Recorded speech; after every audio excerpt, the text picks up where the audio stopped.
There shouldn't be any secrets between friends, Jake. I do want to be your friend. Do something. All right.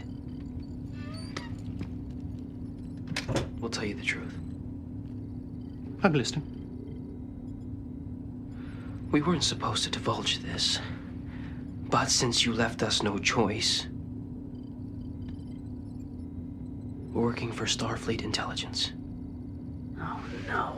Forget about it, Nog. We have to tell him. We're investigating the man whose picture is in your hand right now. Until yesterday, that man, one Willie Mays, did not exist in any historical documents.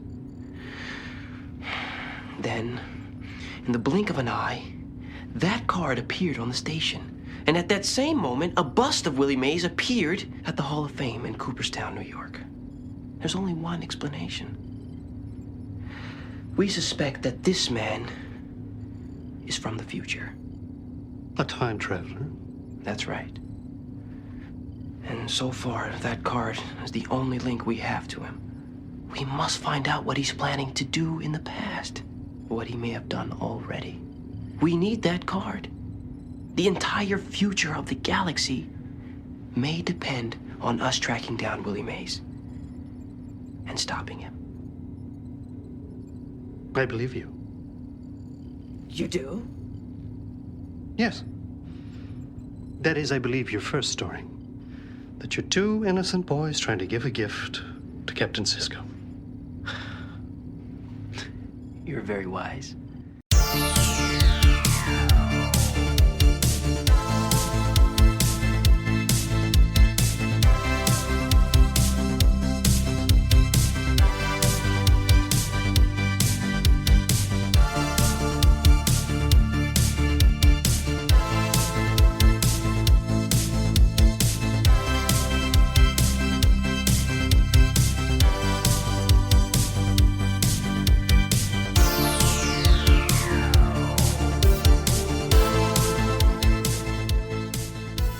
Welcome, everyone, to Deep Space Pride, a gay Star Trek podcast. I am one of your hosts, and with me is Mike Thurlow. Mike, you're here with me. I am here with you, and I'm here with you, Johnson Lee. You didn't even introduce yourself. Oh, did I not?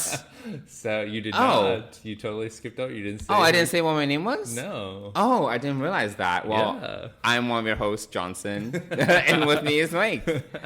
We are here live doing another episode yes. on Underappreciated Deep Space Nine. Yes, we are here. And for those of you that may have listened to our last recording, you know that we did some pre-recording because as of this moment, if you're listening, Mike and Dennis are on vacation in Hawaii/Napa. Yeah, I think at this 2 weeks away. Yeah, we'll still be in Hawaii for when this episode drops. Yes. So we decided to record a little bit earlier, bank some episodes, so that Mike wouldn't have to focus too much on recording and editing during his time off. So it is currently today. It is July 5th today. Yeah. So hopefully this will this will stand the test of time for the next few weeks, and I don't know. Hopefully, nothing crazy happens between now and then that would make this recording awkward or anything like that. I don't think so. I mean, Deep Space Nine has been out for 25 years. I think it'll be fine. Yeah. Well, we can't talk about any current events. No current news. No current news. Yeah, because this episode needs to, whether it be posted on July 21st or December 31st, it should stand the test of time that way. Yeah, absolutely. Yeah. And it's it's talking about a great episode. Yeah. Why are you looking at me weird? Oh, I don't know. No, I'm not. No. Okay. You're like staring at me with I was thinking with your dead eyes. How are we gonna transition into this? Well, first we want to start with I don't know what we want to call it. Is it our it's no longer our Pride prompt because by this point Pride is long over. So it's kind of just our episode prompt Yeah, where we just wanted to chat a little bit before we actually dive into the episode. Yeah. And this week we wanted to just talk about what ship would you want to captain if you were a captain? I guess that's somewhat along the lines of the question that you came up with, Mike. Yeah. So yeah, why don't you start? So if you're able to captain a starship, what would it be? Well, my favorite starship has always been the refit of the Enterprise, NCC 1701. Oh, okay. I just love that. I mean, the A is not terribly dissimilar. Yeah, to like it. so the motion picture one. Yeah, the motion Okay. picture one has always been my favorite Enterprise. Even though when Next Generation first came out, the Enterprise D was incredibly futuristic and pretty awesome. And in fact, this week we're talking about In the Cards, and after I watched In the Cards, I actually watched Call to Arms, which is the season finale of season 5. Right. And you get at the end of that episode, you get to see the Defiant and the Klingon Martok ship join the fleet. Right. And I just had fun looking at all the different starships that they had in there. Yeah. One of the things that would be great is if they ever made a high definition version of Deep Space Nine, to see those scenes would be amazing. With all the In the ships. documentary, they did remember they transitioned to high and to HD, a few scenes, like a few of the battle scenes. Yeah. So that was kind of cool. Yeah. But it was cool to see all the starships. But obviously, the Enterprise refit was not part of that. That was definitely too old, and they were long retired. But there were obviously the Excelsiors were still there. But yeah, I just always really liked that ship, and I even as much as so much so that I think that the way that they designed the Enterprise and Discovery was very similar, and also looked really great. So I wouldn't mind actually being, captaining the Pike's Enterprise from the Discovery era. So It definitely looks more futuristic than the old, like the yeah, the old absolutely, version. yeah. It really does. They did a really nice job with that bridge on the Enterprise. So yeah, It's still all the primary colors and still very colorful. But now that we're talking about this, I sort of really do like that version of the Enterprise as well. But yeah, that would one thing I loved about the Pike's Enterprise from Discovery is that they have like the corridor behind the bridge. Like you could almost and maybe there are bathrooms back there. I don't know what's actually behind them because when you come onto the bridge in that, there's definitely corridors before you get. So speaking of, I was rewatching JJ Star Trek. in 2009. Yeah. Last night because Oh, wow. Netflix knows me and And it was it was suggested, and I was like, yes. oh, why not? Yeah. And very similar. So there's you can take a turbo lift to the bridge, but then there's also just a corridor that leads directly onto the bridge as well, which I'd never really noticed before. But there is you can literally just run, because there's a scene when Kirk is running to the bridge to tell them that it was the Narada, because it was the whole allergic reaction, that whole whole scene, and McCoy and Uhura are running, and he's trying to make it to the bridge, and he doesn't take the turbo lift to the bridge. He literally they're running down a corridor and just run into the bridge, and I never really noticed that, and I was like, wait a minute, what is this whole area behind the bridge that. Because usually it is just a turbo lift and to do Deck 1. Yep.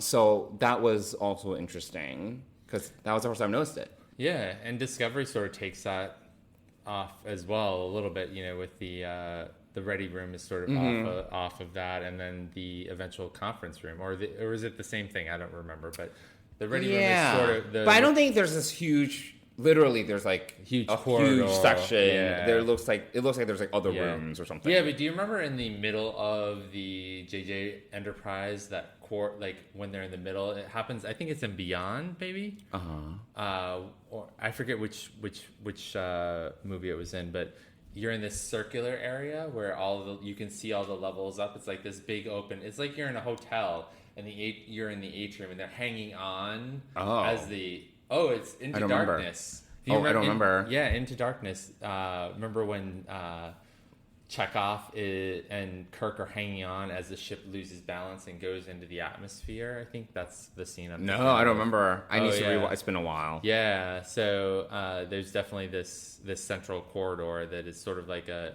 hotel atrium, which is weird. And I almost think that the circular part is almost like the Guggenheim, or is it the Guggenheim that does the circular? It's the Guggenheim. Something like that. So I think there might, there are different access points to each level. Maybe they ran up all of these circles and it was just easier. Who knows? Depending on, they were coming from some weird place in communications that I don't know. Again, it would be nice to see some cross sections of like all these ships, which they can't do because they've totally blown out all of these perspectives and just they've sort of fit the sets, whatever locations they've chosen for the sets, into the ship itself. It makes no sense. Like even in the JJ one, one of the biggest criticisms about the new Enterprise is the engine room, which is a boiler room. Yes. And it's this massive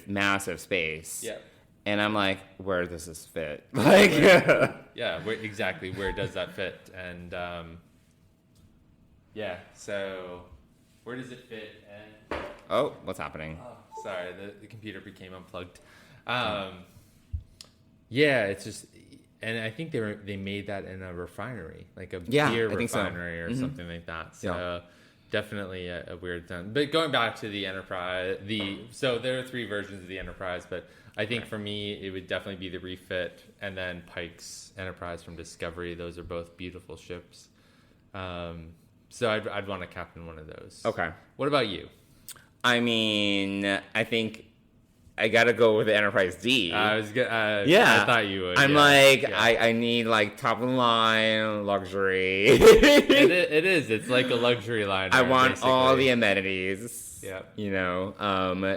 So that I was thinking about this, and I think that the JJ reboot of the Enterprise and also the new Enterprise from Discovery, those are pretty nice ships, but there's nothing as easy on the eyes as the Enterprise D. It's a luxury liner. It's majestic. It's comfortable.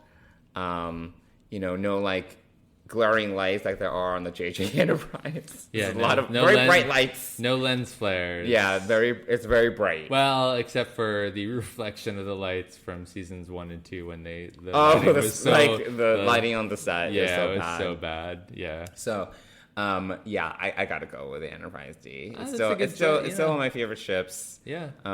It's just so well designed, aesthetically pleasing, and there's just a lot of space.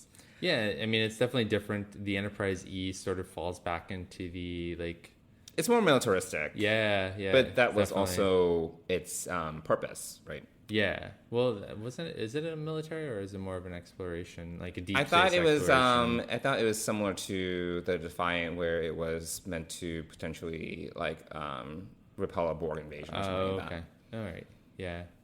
Yeah, there really is no ship like the Enterprise D. They never designed a similar ship. They sort of went backwards when they created the Ambassador class. These make it they're just more compact, I think. More compact, more utilitarian. Yeah. Versus the Enterprise D, which is just, I don't know. Yeah, it's large. 1,000 crew people. It's massive, yeah. Yeah. So it separates nicely into 2 parts. Mm-hmm. And when it needs to. Yeah. Although, as a ship that separates, I think while the Enterprise D does that nicely, the Prometheus does it even better.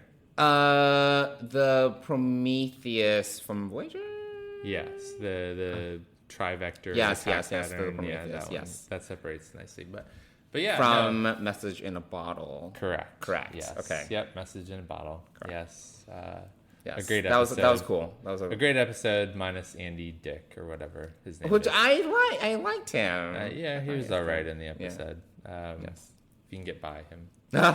But the Prometheus also had, as I recall, the sets. It was very Enterprise. It was I would say this hybrid between Voyager and Enterprise D. Yeah. Like the set colors is more beigey, if I recall. Even like Sick Bay, do you remember? Beigey, but also like this blue that is kind of... There's some beige, some blue. So that's why it was like Yeah. a marrying between Yeah. the Enterprise D, which was a lot of beige, like very neutral colors in the corridors. Yeah. But then the gray/blue of Voyager. So it was like this mix in between. Yeah, which I it definitely was. was interesting, and to me, it looked more comfortable than Voyager, because Voyager has this like, because of the colors, it feels colder. It's also a smaller ship. It's like also Voyager. yes. I mean, this is a big ship that breaks up into 3 attack ships, basically. I mean, that was cool. yeah. Yeah, but the Enterprise D is a great ship. Yeah, I think that's a nice choice. Yes. Yeah, some great ships, and hopefully we'll get to see some more. We have yet to see what the interiors of any of the 32nd century ships look like. I know. So that would be cool to see, hopefully, in this season of season 4 of Discovery. Cool. So I think that about does it for our discussion when it comes to some of our favorite ships in Star Trek and the ones that we want to command. Yeah. So why don't we get into our underappreciated DS9 episode of the week? All right. Sounds good. Come on, Nog. No, why not? It's my money, Jake. If you want to bid at the auction, use your own money. I'm human. I don't have any money. It's not my fault your species decided to abandon currency-based economics in favor of some philosophy of self-enhancement. Hey, watch it. There's nothing wrong with our philosophy. We work to better ourselves and the rest of humanity. What does that mean exactly? It means we don't need money. Well, if you don't need money, then you certainly don't need mine. So this was kind of my pick, but it was technically your pick, but I made a suggestion, and you were too busy to even look at other options. I did scroll through. I mean, obviously, In the Cards is a great episode, and I do think that people kind of overlook it as we get to Call to Arms. Right. It's certainly shadowed by that episode. Right. Yeah, there's a lot of other things going on in season 5, obviously. Yeah, there are. But this was definitely as the penultimate episode. I really liked it. It was like a moment of levity before things get super serious. Definitely. Yeah. So, Mike, since you have it up, do you want to read the episode synopsis? Are you going with Netflix again? I am, because this one actually does it fairly well. Hearing that Quark plans to auction off antiquities that include a vintage Willie Mays baseball card, Jake decides to obtain the card for his father. And the part about that, why he wants to get it for his father is shown to us in the opening scene where everybody is so depressed. Mm-hmm. And so it's actually kind of funny how you see that at the beginning and then you see Sisko talking at the end about how suddenly morale has picked up, and the whole reason of all of that is because of this whole story about Jake and Nog trying to get this Willie Mays baseball card. Yeah, it was great. So what did you think about this episode? I mean, I enjoyed it. I enjoyed, I think one of the things that Deep Space Nine does really well is the pairings of characters. And, we talked last week about Kira and Dukat. Mm-hmm. This week we're talking about Jake and Nog. I just think they really did this well in Deep Space Nine overall. I think that when they have these episodes that basically just show the interaction of two of their main characters, or a main character and a not main character, in both these cases actually, because technically Jake Sisko was one of the top billers, and Nog wasn't, Aaron Eisenberg, but who sadly isn't with us any longer. Mm-hmm. But I think this is just another example of how well they can if they focus enough on two characters, they can write a really awesome episode. Yeah. And obviously we have the addition of what's going on with Bajor and the treaty. We have Kai Wynn thrown in here just for shits and giggles. I love Kai Wynn. I know you do, and I'm like Sisko. Like, I would rather be in any other place in the universe than in the presence of Kai Wynn. But here she's like not as... She actually does respect him and as the emissary, and he actually does utilize that title in this episode, in the sense that he approaches giving them advice from both perspectives and what's best for them. So yeah, I do agree that she's not, super evil, but I think that just knowing what we know about her, her piety is inauthentic. Right. And I think that that's what bothers me the most about Kai Wynn. But that's the B story. That's really this whole idea of the treaty or non-aggression pact with the Dominion and Bajor, which comes to fruition in the next episode, is really the kind of the sub story. It's like setting up the finale next week. But the adventure that Nog and Jake go on, and I love it that Nog has squirreled away 5 bars of latinum, and it's under his bed, which is kind of funny that Quark says realizes it under his bed, and then he says it, and he's like, oh, if you know where it is, oh gosh, like I better hide it somewhere else. But I love how Jake convinces Nog to use this money, and the way that he does it is that he plays on Nog's predilection to want to please Captain Sisko. Right. It was a total guilt trip. Oh, absolutely. Yeah. Absolutely. So I think that that's what I enjoyed. One of the scenes that I enjoyed the most is when Jake is sort of manipulating Nog into this very slowly, very smartly. He knows how he feels about his dad, so it's just kind of funny to see him play that out. So I really I think that that's one of the more enjoyable scenes of this episode. Also, when they meet Dr. Greer, or when he invites them to his quarters. Geiger, sorry. It's okay. I couldn't think of his name, so I wrote down Greer. But Geiger, I was like, this whole scene and how it plays out, and they're like, this guy's crazy. Yeah. But we both agree that he is. It's just like there's a lot of comedic touches to this. It is, like you said, lighthearted, but it's also like it's sort of like a little. It's not a mini heist, but it's sort of it's like kind of a little bit. It's got that like element of being a heist, and I really enjoyed that. Yeah. And just the way they go back and forth, and like, this guy's crazy, but yeah, we need that card, so we'll do it. So there's that piece, and then suddenly, things, when they get him some of the parts and like he powers up more things, that's when the Jem'Hadar and Wei Yun become interested in what's going on here, which is sort of like left ambiguous at the end of the episode. Like, what happens to all of that doesn't, you don't know what happens to it. Yeah. It's like one of those, foregone conclusions that, they must have taken it. I mean, it's clearly not on Deep Space Nine anymore. It's on the Jem'Hadar ship. So yeah, it's just a really fun episode and really enjoyable, and seeing them go throughout the station and help out the rest of the crew in order to get all of these little pieces and parts so that they can eventually get the baseball card. And how they get it is just kind of hilarious. It's so roundabout. Yeah.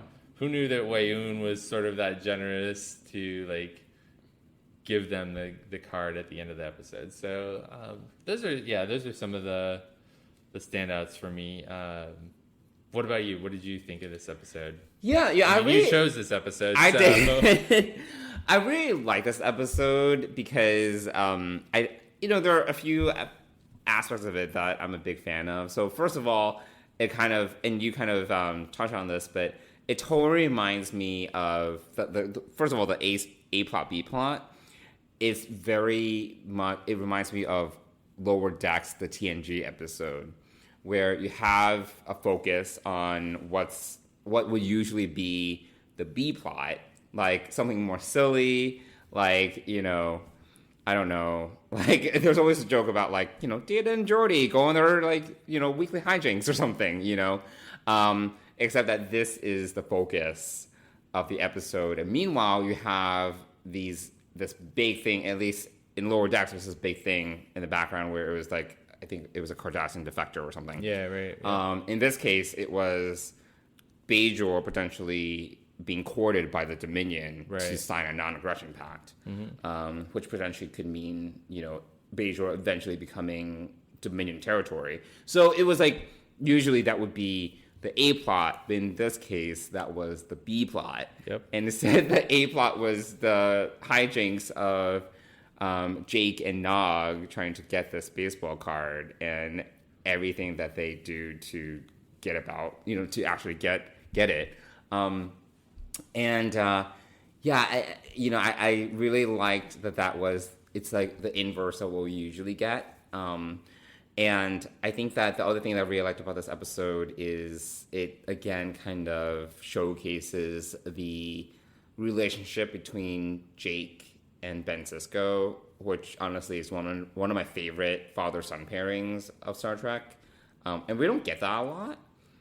We don't. I don't even remember. I don't. Off the top of my head, I don't even know like what other ones we like. Worf basically, and parent son, like parent-child relationships. Like we have some of that, but this is definitely one of the most fleshed out parent-child relationships that we get. Yeah. In Star Trek, and it's just like such a strong, healthy relationship where there's just single like this, dad. Single dad.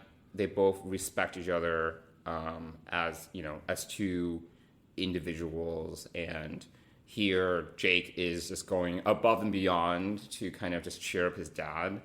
And it was just really funny because he was getting really fixated, like because Nog was like, "You are going crazy. You're going out of deep end." The amount of how roundabout it got, the amount of lying, like how far they were willing to go to get this baseball card. Because I totally relate, because sometimes I fixate on things, and sometimes when I fixate on things, like it starts to snowball a little bit. That can happen to me, where I go to like incredible lengths to, you know, and this has happened with... To get something for your fish tank. Yeah, exactly. So... coral. Exactly. So I've gone, you know, to great lengths. Like I'll go out to the middle of like Queens, like somewhere, and meet someone in a parking lot. To get like a piece of coral. A clownfish or whatever. To get a piece of coral, or usually not fish, but usually it's coral. Coral, yeah. I've gone to parking lots. I've gone to people's basements, like just to like get like. You have done some scary things to get. And for this. It's just funny, like, you know, like, and here it's just. It really showcases how... I think at the end of the day, it's a little funny, but at the end of the day, it just showcases how much Jake loves his dad. And I think that is something that... Because at the end, you know, Ben really appreciates it, and then they hug, like, oh, like, it's so sweet, you know, like, you know, he really does, you know, lift his spirits at the end, like, you know. So, and inadvertently, they've lifted almost everyone else's spirits through this process. Yeah, so it was like that, like, it was kind of silly, but also feel good. And I think, to what you were saying earlier, you know, there's just really great comedic timing in this episode. And I think Star Trek is not, other than Lower Decks, it's not particularly funny. Right. But I think DS9 does, like, out of all, like, the series, like the more serious, quote unquote serious series, probably does humor the best. Yeah. Because TNG, I don't even remember like that many funny episodes really. I mean, there were a couple, but it probably was more like by accident than like really purposely funny. Voyager, there were a couple like you know some of the holodeck shenanigans or whatever with like Captain Proton or whatever. You know, there was a little bit of that. I'm trying to think if there are any in like Enterprise, maybe. Not a ton of... not a lot. But, like, I think DS9, as serious as of a show it is, of a series it was, like, it also just did comedic timing when they want to do it really well.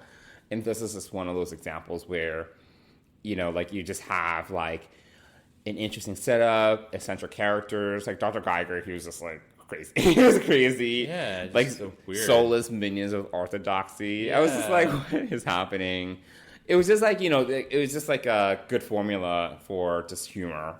And actually, speaking of that soulless group or whatever he calls it, Soulless minions of orthodoxy. There we go. That was again one of those moments where I was like, did I miss something? Is that a callback to another episode? Yeah, I don't think so. I don't think so. Yeah, but it's one of those moments where I did kind of question that though. And his cellular regeneration and entertainment chamber. Yeah. He was just so eccentric. You die because your cells get bored of doing the same thing that they were created to do over and over again. Just so bored. Yeah. It was just so... He was such a wackadoo, and I kind of just liked that. Like, he was, this eccentric mad scientist. Mm-hmm. So, yeah, I thought there was just a lot going on in this episode. And Jadzia, though, was glaringly absent. She was just not, for some reason, just not in this episode at all. She was not at the senior staff dinner, and she wasn't, one of the people that Jake and Nog helped out. So I don't know why. Maybe they couldn't fit her in or something. Yeah. But this was just a great character episode. It did move the overall plot forward because of the whole B plot with the Dominion. Right, exactly. But yeah, overall, I just really enjoyed this episode because it was just funny. Yeah, and we do have some. I mean, I think one of the funniest scenes also is the Wei-Yun like beaming them aboard and then coming in and like sitting behind the desk and like just the way that whole thing played out. And Jeffrey Combs is so good in everything. He really is. He's just like so good. Yeah. Just call it. Shout out to Jeffrey Combs. Yeah, absolutely. And it eventually does give them the card, but more importantly, like the story, like the funny part of this is the story that Jake tells Wei-Yun. And Nog is like, oh my god, like what are we getting ourselves into? Yeah, exactly. Poor Nog. He just gets dragged into it. Yeah. And also being a Starfleet cadet, this potentially puts him into a lot of trouble. Right. No, I felt bad for him when Jake, well, first of all, after Jake accuses Kai Wynn of stealing and kidnapping or something like that, and Ben Sisko is like, what did you guys do? And then Jake was like, oh, we were drunk. And then Nog was like, what are you talking about? And then, of course, Jake had to keep everything a secret. And then Ben got so mad at them. I felt really bad for Nog. Yeah. But Nog was a good friend. Yeah, I think that this also shows their friendships from this. I love seeing a character like Nog who has been with the series since episode 1. Yeah. As a secondary character, and it's just evolved, and their friendship has really evolved through, at this point, 5 seasons. Mm-hmm. So I think that's one of the beauties of, again, we say this all the time, but the secondary cast of Deep Space Nine is as good, if not better in some cases, than the main cast at times. Well, it's a whole tapestry of great cast members. Yeah, it really is. I'm not saying detrimental things against the main cast, but I think that the main cast shines because the secondary cast was also so brilliant, and gave them all foils and other characters to play off of that actually helped them grow their own characters. So I think it's just another great example of all that. And in the end, it does kind of, does give that example of a great father-son relationship at the end. Yeah. Where they just hug it out, and it does actually cheer him up. And then you hear Sisko's, I don't know if it's a log or just an overview. Yeah, it was a log. It was a log. Yeah. But how everyone, O'Brien's going to his kayaking. What is Bashir doing? He gets his teddy bear back. Yes, he gets the teddy bear back. Which that is the only creepy scene in that whole thing. Oh yeah, Nog Stealing the teddy bear from Leela. From her quarters when she's sleeping. Yeah. I was like, that's a little weird. Yeah, very weird. But I guess, So there's that. What else do they do? Well, Kira gets a good speech to the agricultural committee. That's right. And Worf gets his opera. Music. Yeah. That's right. His opera's fine-tuned Yep. to the Defiant sound system or something. Yep. Yeah. So it's just, it's great to see all of that. And you're right. It is a nice lighter episode before the penultimate or the finale. Yeah. Which brings a lot of change to Deep Space Nine. So, yeah, great episode overall. I mean, I don't know. Is there anything else you can think of that you want to say about it? No, I mean, there's a lot going on in this episode, but I think we talked about most of it. Yeah. So, yeah. Great. Another, I would say, again, underappreciated in the sense that it was not, Call to Arms or whatever else is in season 5. There's a lot of Trials stuff. and Tribulations is in season 5. Yeah, there's a lot in there. There's a lot in there for sure. But I also think people probably skip over in the cards. Yeah. To some extent and jump to, if they're doing a rewatch, they might get a little bored with like the hijinks of this episode if they're kind of in that getting ready for the Dominion War type piece, right? That's coming up in the finale. So, but yeah, definitely, probably less appreciated than it should be, and it's a great episode. And this one stands alone a little bit more than some of the other ones. Mm-hmm. This one you could jump in and get an idea even if you've watched the first season or parts of the first season of Deep Space Nine and you've never watched any more, you could actually watch this episode out of order. You get the gist that there's like this like war brewing. There's people are stressed out. Yep. You don't need that much context for this one. Yeah, which is another great reason that this is a good episode. So awesome. Cool. Friends, please come in. Sit, please.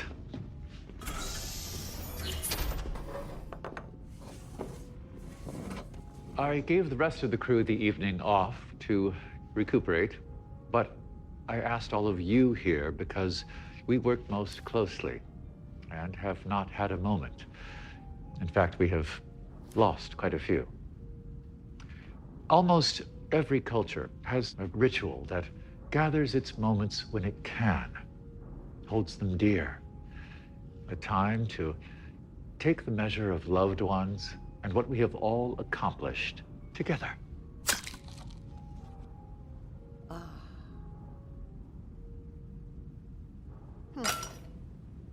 We made a choice a millennium ago to follow Commander Burnham. I will never forget what I heard as I stood before each of you as you cast your vote. It was not unlike a small prayer. I ask that we repeat that now. Must we really? Yes, we must. Lieutenant Detmer, do you remember what you said?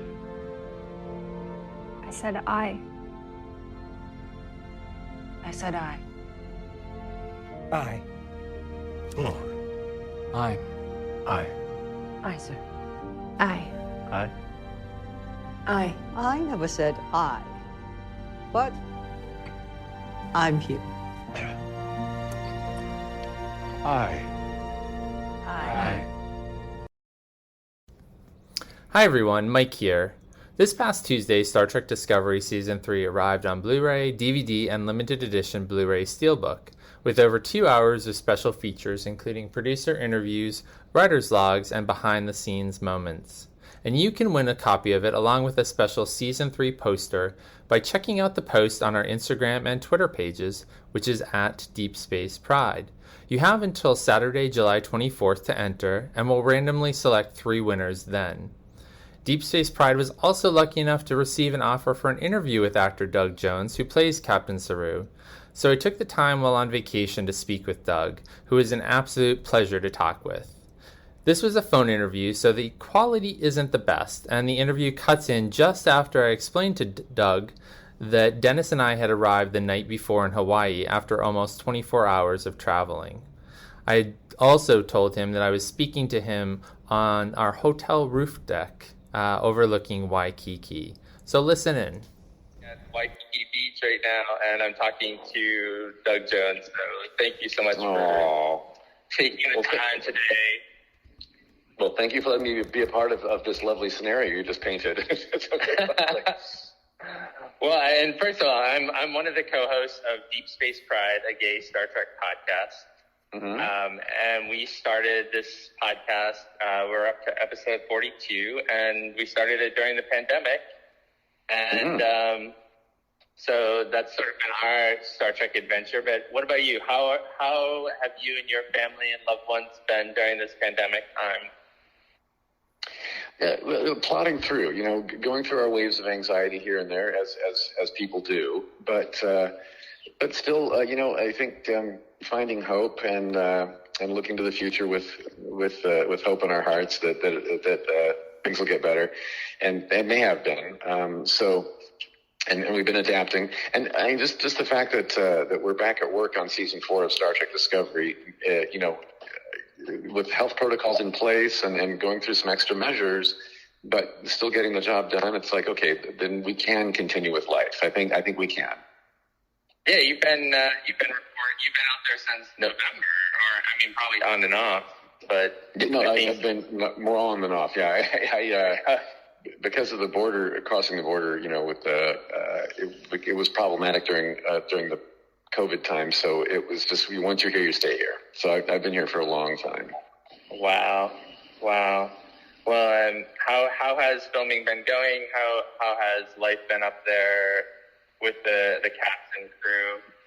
Yeah, it's a little different. A little different this year, just because even when we're on set and we're all tested 3 times a week, and so it's kind of like you're pretty safely proven that you're all negative. But at the same time, we still have to mask and distance, and so and being a cast of people who hug each other and who and are very, very demonstrative of love and affection for each other. It does kind of dampen the spirit a little bit to have to keep a distance from people. Unless you're filming in a scene together, and then the minute that's over, you got to mask up again. So that's been an extra step that hasn't been fun. But by the same token, if that's how we get the job done, then we have to be okay with it. Right. Yeah. Exactly. Well, that's interesting that you bring that up, because I see the Star Trek Discovery crew and as a family, and that's sort of, I know we're talking because the DVD set of season 3 is coming out. So, what part do you think Saru and yourself as Doug Jones play in that family aspect of, and that creation of family? We've seen the crew go 1,000 years in the future with just the 80 or so of them, and they're forced to build a family. And how do you see that playing out, or how have you been a part of that? Right. Well, when it's decided that Saru will be named captain of the Starship Discovery, and by episode 3, I think we come to that conclusion. He takes on the role not just of captain in an official capacity, but also as a father figure to the crew. He feels that way. He's an emotional nurturer, and so I've loved that aspect of the show where I look at everybody as my responsibility emotionally, as well as duty wise, and then the sub families that form with me or under my command are also lovely to watch and see. All the relationships sprouting around the ship, and with the addition of Adira, played by Blue Del Barrio. Once Blue comes in, or Adira comes in, they kind of get taken in by Culber and Stamets as a little chosen family there. So there are sub families that form, but the whole crew of Starship Discovery is one big family, and all we have is each other. We've come to the future, like you said, 930 years ahead. We don't fit in. We have each other. All we have is each other, and we really need to rely on each other. And I think that kind of reflected the world that we're in as well, too. Is I think through pandemic and social unrest of the last 18 months, that we our chosen family, our natural family, our friends, those who are close to us, have become more important, and nostalgia's become more important, and what's important in life has risen to the top. So I think that our show absolutely reflects that. That's awesome. Yeah, it's interesting because I'm going to be talking on my podcast live this Sunday with the Women at Warp IDIC podcast festival about that very subject, and about how Adira and Stamets and Culber formed that family, a chosen family, and hopefully Gray will get to be a part of that in season 4. What was one of your favorite scenes or episodes from season 3? Well, season 3, I had a real pleasure and honor and terror of Saru going into a hollow program and becoming human. So I think by the end of the season, you'll see a couple episodes where, the hollow program that we walk into, everybody changes species. So that means all the humans have turned into a Trill and a Vulcan and a Borg. And then I turn into a human. So that means that I had to channel all that was Saru into my own real face, and that was like, wow, that felt rather exposed and rather I felt rather naked. I've played many humans over the years in various film and TV, but I had never played Saru as a human, so that was a bit terrifying to me. But I think we pulled it off, and I even had to sing a Kelpian lullaby with my real face, which is also even more terror. When you've got singers on our show like Anthony Rapp and Wilson Cruz who've done Broadway, and then I'm the one who has to sing for a second time on the show, really? It's really intimidating. Yeah, absolutely. And it's funny because there's this rumor, or I don't know, it's probably a fan-created rumor, that people want to see a musical episode of Discovery in season 4. Can you shed any light on that, or is that fan created, or is that something that is internally being discussed as something? No, I think it has been fan suggested, but Alex Kurtzman, our one of our head guys that oversees the show, he I believe he did an interview where he said he would like to see a musical episode, perhaps maybe one of those a short track again, where we look into a special little episode. I think he mentioned that in an interview, and whether I'm not sure. So again, this is above my pay grade to even go there. Yeah. Well, that's all right. That's I forgot that he had mentioned that. That's awesome. Yeah. Speaking of the people that you work with, like, who's your favorite director to work with? Well, I don't think any. We switch out directors every episode, so it's we go through so many, and we meet and love so many. I adore Lee Rose. She's directed several episodes over our seasons with us, and she's very efficient, and very quick, and very smart with actors. But I think every director of our show will understand why we all adore and love Jonathan Frakes so much. He's directed so many episodes for us, and when he comes on set, not only is he a bundle of joy, just an absolute extroverted bundle of joy, he also gets us. I mean, he, having been an actor in a Star Trek series himself, he understands everything that we're going through, and he if there's a moment that we're missing or that we need to tweak our performance, he knows exactly how to get us there. He is absolutely brilliant with us.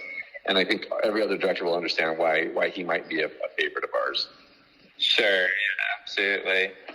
Is there anything that you haven't done or that you would like to explore with Saru that you haven't done so far? Well, I've said before that I would love to see maybe some romance for Saru, and what form or shape would that come in? We have no idea, but in season 3, and you'll find this out on the DVD box set, there is a character that makes his heart go a little pitter patter, and that would be the Vulcan president, or the president of Navarre now, which used to be Vulcan, right? Which is a Vulcan lady named President Tarina, And so he kind of like, you can tell he tilts his head and thinks about possibilities with her, and she kind of, in her very non-emotional kind of way, might hint at a flirt back. You're not quite sure. So Right, yeah. I would love to see more of that for him, and with that particular character. I think they're well suited for each other. We'll see where that goes. Yeah, that's I just watched the first half of the season again in kind of preparation for possibly interviewing you or Anthony, and I remember seeing the looks, the chemistry between the two of you. So that's exciting. Well, I know we're running out of time, and I really appreciate speaking with you today. Are you going to be in Las Vegas next month for the 55-year mission tour? I am so sad to report that I had to cancel because we are still. I'm still here filming the end of season 4. So I'm not going to be able to make it. I think I'm not sure if Sneak Martin Green is able to. She might be able to fly in for a day of it, but the rest of us that are currently filming can't. So. Which was a bummer because we were supposed to be done by now, but because of our stops and starts with COVID this year, our season got extended a little bit. Gotcha. So originally I was going to be there and I was looking forward to it. So I've missed 2019, and of course we all missed 2020. So but dang it! But there are other conventions that are not Trek specific conventions that I'll be doing this year, and in Louisiana and Florida and Ohio, Indiana, Michigan. So I'll be making the rounds. Okay. All right. Well, my co-host and I are going to Las Vegas for the first time, so we're excited about that. And we were hoping to meet you in person, but we'll save it for another year, hopefully. Yes, and there will be huggles when that happens. Okay. Yes, absolutely. Anything. Any tidbit or anything from season 4 that you can tease us with? Well, kind of no, since we're not even done filming it yet. But I can tell you that at the end of season 3, Captain Saru kind of relinquishes his chair to Captain Burnham now. Right. Yes. And then the last time you see me in the season, I am back on my home planet of Kaminar, helping young Sukal find his way with the Kelpians. So what happens from there? That's the big question: is where does Saru fit in next season? I had to call Michelle Paradise, our showrunner, myself to see if I was even still in the show. She's like, "Oh my goodness, yes, you are." So wow. So she, they assured me that I am, but so Starfleet does not strip one of their captain rank. So I still have captain status with Starfleet, but where do they plug me in and how do they utilize me? That's what's yet to be explored in season 4. Yeah. Well, I mean, maybe we'll see you on this bridge of one of those beautiful new 32nd century starships that are gorgeous visually from the visual effects team. Right. Well, it's anyone's guess. That's true. Well, thank you so much. I really appreciate your time today, Doug. It's been a pleasure to talk to you, and I really look forward to meeting you in person someday in the future. Me too, you. And in the meantime, you enjoy that warm, balmy weather in Hawaii. Okay. All right, I will. Take care, Doug. Okay. Big love. Bye-bye.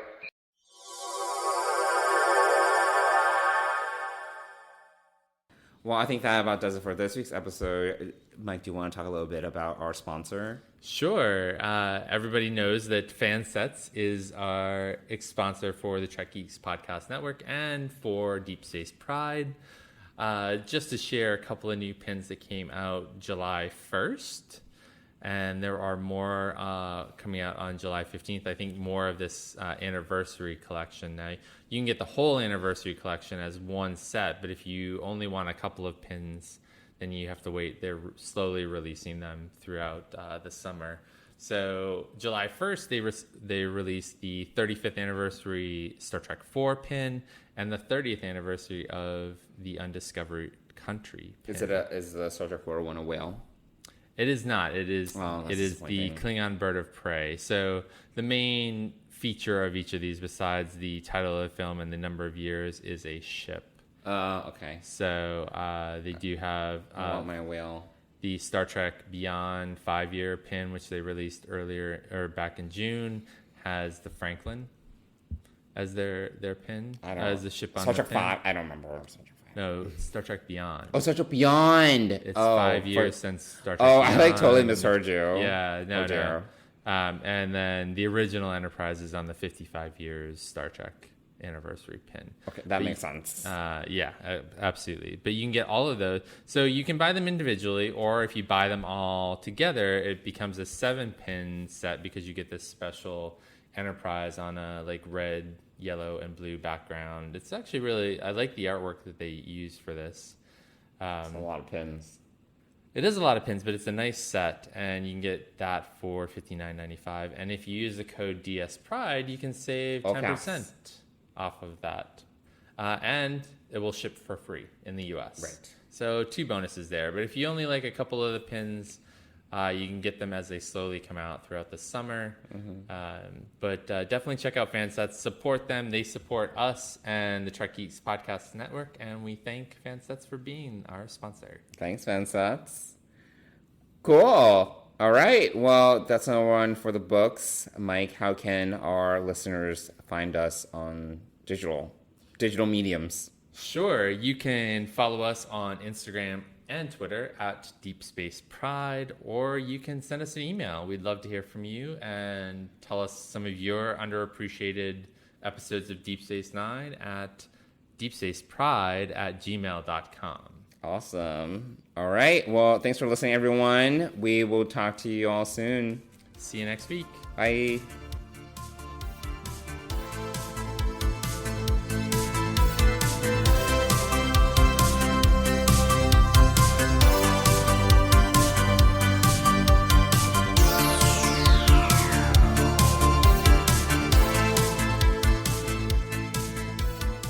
Deep Space Pride is a production of Coconut Media Works. Executive producers Bill Smith and Dan Davidson. For more great Star Trek discussion, discover the other shows of the Trek Geeks Podcast Network at trekgeeks.com, or find us in Apple Podcasts, Spotify, or your favorite podcast app.